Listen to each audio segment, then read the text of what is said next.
Frustration is setting in for many people who are trying to get their COVID-19 vaccine. Well, I can't even sign up. Colleen Cords has stage 4 lung cancer that has metastasized to her brain. You throw COVID in on top of that, and you're sitting here super scared to go anywhere. In the plan for Kansas, Cords isn't eligible until phase 3, which won't begin until at least the end of March, according to the state. We didn't have a shortage, we wouldn't have phases, and we'd open it up far more broadly than we're able to right now. After hearing your questions about the phases of the vaccine rollout, 41 Action News asked the chief advisor to Kansas Governor Laura Kelly about the phases and how they're determined. That's not because those individuals aren't very important. It's not that we aren't worried about their health.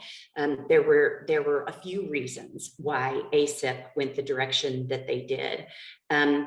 One is from a risk perspective, from a science perspective, they aren't at highest risk because often those individuals aren't out in the public and being exposed. The CDC does say cancer patients are at an increased risk of severe illness from COVID-19. The number one thing that COVID is affecting is, your breathing, which would be lung cancer. So I would think that would be something to be considered as an exception. But supply continues to impact the speed of the vaccine rollout, and the continued wait is causing growing frustration for many, like Cords. I don't feel great all the time, but I am spending every day trying to navigate this. Meanwhile, Nielsen says there is a light at the end of the tunnel. It's important for people to understand the vaccine is coming and we haven't forgotten them. In Kansas City, Mackenzie Nelson, 41 Action News.